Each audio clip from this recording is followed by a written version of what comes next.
लेकिन तब भी क्या कर सकते हैं। अशोक पंडित जी, मेरे पीछे भीड़ है, ऐसा बोलने वाला कभी सत्य पर नहीं जिएगा। तो भीड़ को देखते हो कि जाति वंश को देखते हो कि सत्य धर्म को देखते हो। सत्य धर्म को देखते हो तो जहां जन्मे हो उसका भी राग छोड़ना पड़ेगा। जन्म कुल में हो सकता है पर आत्मा कुल की नहीं है। ये देह कुल की हो सकती है, मैं अमुक कुल में जन्मा हूं पर मेरा जीवन तो स्वतंत्र है, ये कोई किसी कुल का नहीं है, इसलिए मैं कुल के राग में इस आत्मा का अहित नहीं करूंगा।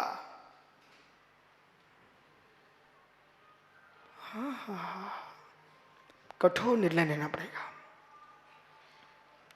कुल के राग में, जाति के राग में मित्र हम अपनी आत्मा का अहित नहीं कर सकते। कुलवान तो ये कहेंगे बेटा तुम मेरी जाति के हो, तुम मेरे वंश के हो, ऐसा करो अपने, ऐसा होता है। ओहो, तब कहना नहीं।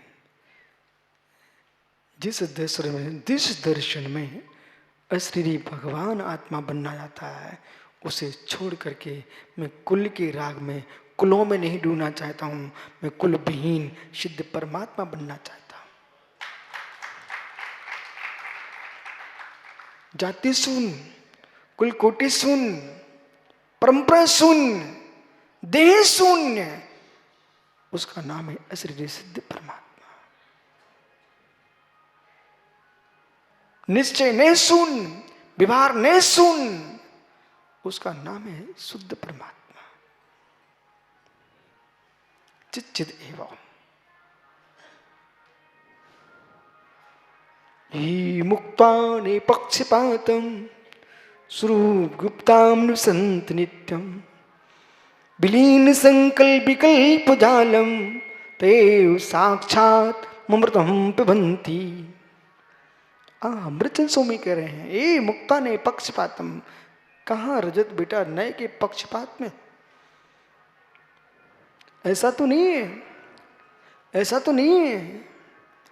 लोगों के पास खूंटे के भेद बदल गए। गरीब किसान लकड़ी का खूंटा बांधता है, वो लकड़ी का खूंटा ठीक था, कहीं अचानक आग भी लग जाए तो खूंटे जल जाए, रस्सी जल जाए तो जानवर की रक्षा तो होगी। धनपति की गाय है, रस्सी से नहीं सांकल से बांधेंगे, और खूंटे से नहीं, खूंटे से नहीं, कड़े, लोहे के कड़े को फंसा करके बांधेंगे। सुब्र सागरी एक गौशाला में आग लगी बेटा, और ऐसे मोटे मोटे साकलों से बांधे थे, बेचारे साकलों को नहीं तोड़ पाई गाय, पूरी गाय झुलस गई, भैंस झुलस गई। इसलिए सुनिए, टायर का भी लोग खूंटा गाड़ने लग गए। अब सरिया भी गाड़ देते हैं, रस्सी भी गाड़ देते हैं, खूंटे भी गाड़ देते हैं, सब खूंटा है, ठीक है ना। ऐसे मित्र तुम लकड़ी के खूंटे से छूटे सो टायर के खूंटे में बंध गए, और टायर के खूंटे से छूटे सो मेरे मित्र तुम सरिया के खूंटे में गड़ गए। आखिर में गड़े तो खूंटे में। इसलिए मैं चाहता हूं ना निश्चय का खूंटा ना व्यवहार का खूंटा, दोनों नयों को जान करके आत्मा के भीतर सारे विषय झूठे हैं, आत्मा चित एवं। इसे जब तक नहीं जानोगे तब तक तुम चूल्हे अलग रख के घूमते रहोगे, दो चार लोगों को पकड़ लिए घूमते रहोगे। लेकिन मित्र, सत्य धर्म दो चार का नहीं होता है, विश्व का धर्म, उसका नाम सत्य धर्म है। मूल से भूल क्यों, एक प्रश्न है। मूल से दूरियां क्यों?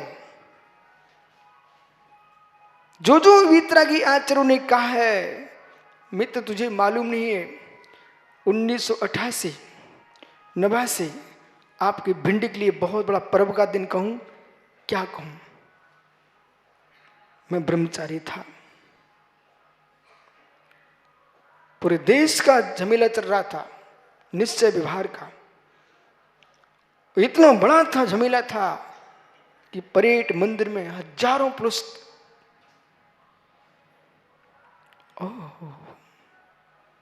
जब विद्वान आए, आचार्य विराग सागर बैठे और मैं ब्रह्मचारी, बोले राजेन ये ग्रंथ उठाओ। अब मैं तुरंत 1 मिनट भी देर नहीं लगाने का, आचार्य श्री सब ग्रंथों को नाम रखे हुए थे, बोले ब्रह्मास्त्र लेके आओ बेटा। हाँ, मतलब ये था देश में जहां जहां से प्रकाशित ग्रंथ थे, सारे ग्रंथ उनके पास थे, और उन ग्रंथों को दिल्ली से विद्वान आए, जयपुर से विद्वान आए, मैं बस बैठा देखता रहता था। गुरु उपदेश करे और गुरु तत्व चर्चा करे तो दूसरे काम बंद। वो तुम जो पकड़ोगे, जो उन्होंने जब शास्त्र चला 8 दिन तक लगातार, फिर विद्वान थक गया, कहते महाराज जी हमको 8 दिन और चाहिए। आचार्य श्री इनका ठीक है 8 दिन और देते हैं आपको, ये महामाया को मालूम होगा। जब एक विद्वान दिल्ली से आए, उन्होंने कहा 8 दिन बाद में आऊंगा। आज का तारीख दिन के 3:30 बज गए, 2021 चल रहा है, लेकिन 88 का गया विद्वान आज तक लौट के नहीं आया। वो दिल्ली चले गए थे, मतलब दिल्ली से आए थे, आचार्य विराग सागर से शास्त्र चल रहा था। सुनिए ध्यान से, तो मतलब सारे आचार्य महाराज को मराठी भी आती, गुजराती भी आती, प्राकृत भी आती, संस्कृत भी। आचार्य विराग सागर बहुत ज्ञानी जीव हैं, मालूम, अपन तो कुछ भी नहीं जानते, वो ज्ञानी जीव हैं। तो मालूम विद्वानों ने इतनी चर्चा की है, लेकिन मैं कभी कभी बताऊं, सही ईमानदार है की बात बताऊं, ऐसे टीकमगढ़ में बाचना में, सठखंडागम की बाचना में विद्वानों की चर्चा छिड़ गई, और कोठिया जी बड़े बड़े पंडित रहे। मेरे मन में क्या चल रहा, देखो ईमानदारी की बात है, हे भगवान गुरुजी भूल ना जाए, गुरुजी भूल ना जाए। सब पंडितों के उत्तर देते रहे, अब मैं माला फेरूं इस बात की, गुरुजी भूल। अब 28 साल की तो उम्र थी आचार्य विराग सागर जब, अभी बड़े बड़े पंडित, सो मालूम मैं तो यही सोचा है भगवान बस उनका चेहरा देखता रहूं, हमारे गुरुजी भूल ना जाए, सबको उत्तर देते हैं। लेकिन गुरुजी क्या भूलते थे, हमारी कमी थी, हम सोचते थे ऐसा, बोले पूरे उत्तर दिए। समझ गए? तो ज्ञानी ऐसा निर्णय करना चाहिए तत्व का कि जो है सो है। पर ये अर्जित सागी तभी कर पाओगे जब अध्ययन गहरा होगा। ऐसा बेटा कभी मत कर देना कि ग्रंथ का नाम तो ले दिया और वो ग्रंथ में था ही नहीं। ये भूल मत कर देना जीवन में कभी भी। नहीं तो बहुत सारे लोग सोचते बड़े बड़े ग्रंथों का नाम ले दो, कौन देख रहा है, ऐसा मत सोच बैठना, वहां देखने वाले कहीं ना कहीं कोई मिल जाएंगे। कभी नहीं करना। तो संशय मिथ्या ऐसा है कि ऐसा ऐसे ऐसा नहीं डोलना। इस प्रकार से एकांत, विनय, विपरीत, संशय, अज्ञान, ये 5 प्रकार का मिथ्या। आवृत्ति हिंसा, झूठ, चोरी, कुशल पर गए 5 पाप ही 5 आवृत्ति है। प्रमाद कुशल क्रिया में अनादर, और जो आत्मा को कसे उसका नाम कसा है। योग मन वचन काया की चंचलता, जो आप 6वें अध्याय में पढ़ चुके हो, ये बंध के हेतु हैं। यानी यहाँ उमा स्वामी महाराज नहीं कह रहे हैं कि मिथ्या अकिंचित कर है। उमा स्वामी महाराज नहीं कह रहे हैं कि मिथ्या अकिंचित कर है। उमा स्वामी महाराज कह रहे हैं बंध के 5 प्रत्ययों में मिथ्या पहला प्रत्यय बंध का है। आइए, सकशायत्वा जीवा कर्मयोग्या पुराणत्य संबंधा।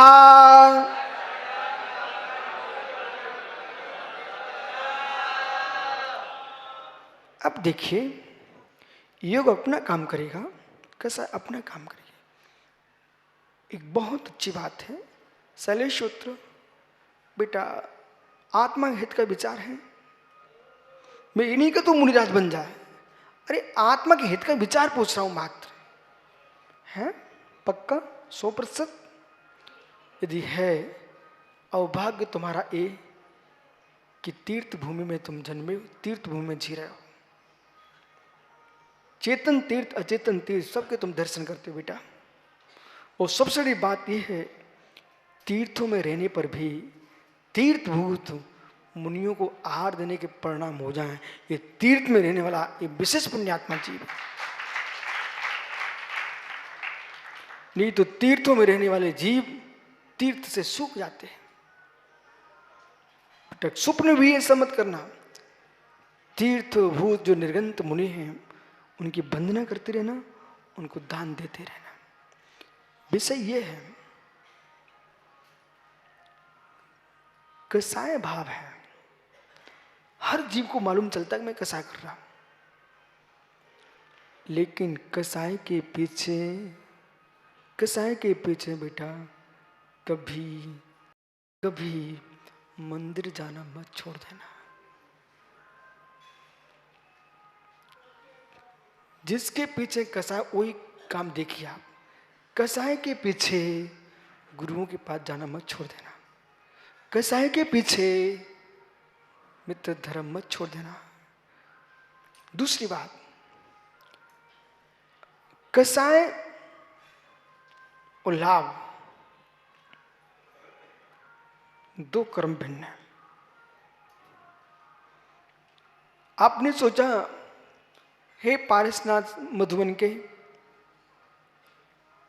मेरा मित्र बीमार है, ठीक हो जाए। बेटा, अशुभ कर्म का तीव्र हृदय, उस जीव की आयु पूरी हो चुकी, वो खत्म हो गया। फिर तुम्हारा क्या कर्तव्य होगा? मंदिर जाएंगे कि बंद कर दोगे? सुनो ध्यान से। स्वप्न में भी अपनी इच्छाओं की पूर्ति लेके भगवान के पास जाना मत। इच्छाओं की पूर्ति भगवान नहीं करेगा, तुम्हारे लाभंतरा क्रम का क्षीण होगा तो होगी।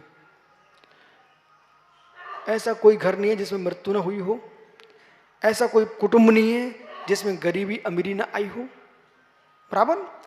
लेकिन मेरे मित्र की मृत्यु न हो जाए भगवान, आपको मैं सत्य मानता हूं, ऐसा तुमने बोल करके क्या किया? उसकी मृत्यु हो गई। बोले देख लिया भगवान को मैंने, कोई शक्ति नहीं है भगवान में। बेटा, भगवान अतुल बल के धनी हैं, अनंत गुणों के स्वामी हैं, कर्तृत्व भाव शून्य है। आपने अपने आयु कर्म के पीछे और 2-4 पुद्गल के नोटों के टुकड़ों के पीछे 3 लोग के नाथ में तुम शक्ति की बातें कर रहे हो। ये अपने कर्म का उदय देखो, भगवान की शक्ति में कमी मत देखो।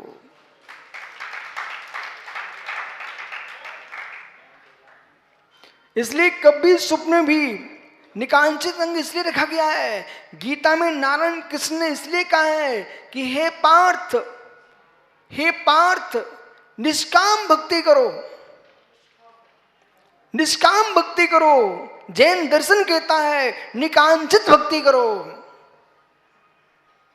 कामना के लेके आओगे तो मित्र नियम से श्रद्धा विहीन हो जाओगे। इच्छाओं की पूर्ति के लिए मत आना। अमन बेटा, तुम आए हो विशुद्ध सागर के पास, बोले हमने गुरु चुना है इसलिए गुरु के पास आया। हो सकता है वे अंकित को देख रहे थे, संस्कार की तरफ देख रहे, तुम नहीं देख पाए। ये मत सोचना कि गुरु मुझे भूल चुके हैं। ये सोचना उनके पास हजारों लोग आ रहे हैं, हमारे लिए तो एक गुरु मिले हैं, वे मुझे नहीं देख पाए तो क्या टेंशन है, हमने देखना तो नहीं छोड़ा।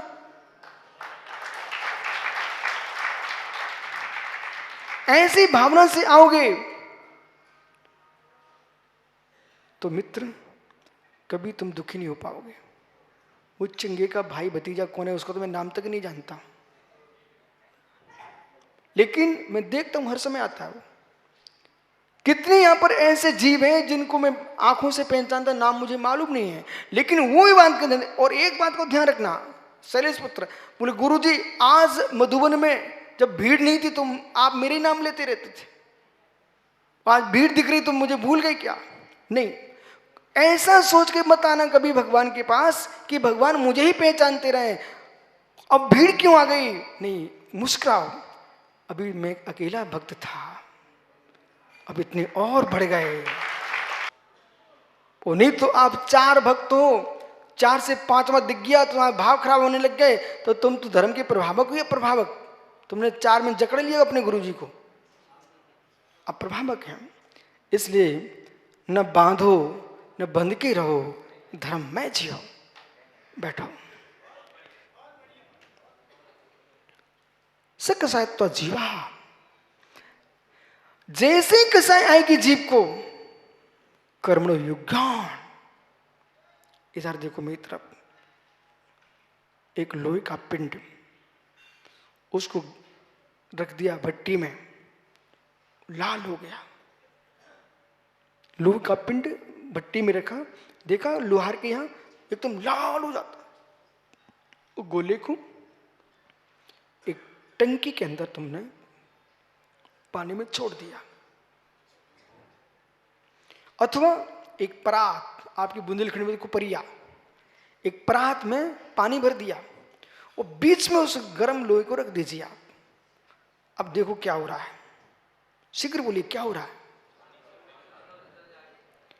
ठहरिए, जो पानी है ना, जैसे बीच में रखोगे वो चारों तरफ से पानी आता दिखाई देगा। कहां जाता? लोहे के पिंड इतना गर्म है कि वो पानी खींच रहा है। गर्म लोहे के पिंड में पंडित साहब, संजय भैया, पानी खींचता है। ऐसे कसाई प्राणी कर्मों को खींचता है, कर्मों को चिपका रहा है। कर लो कसाय, किसी भी निमित्त से कसाय करोगे, जैसे गर्म लोहे का पिंड पानी को खींचता है, ऐसे बेरसे वाला भैया कसाय कर्मों को खींच रही है। सबंधा, जो कर्म के योग्य पुद्गलों का ग्रहण होता है, इसका नाम बंध है। इसलिए 1 इंद्र से लेकर के 5 इंद्र तक किसी भी जीव के प्रति अशुभ मत सोचो।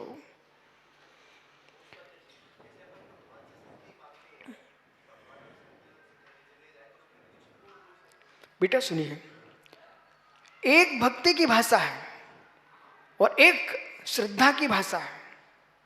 भक्ति की भाषा में तो कुंद कुंद कह रहे हैं,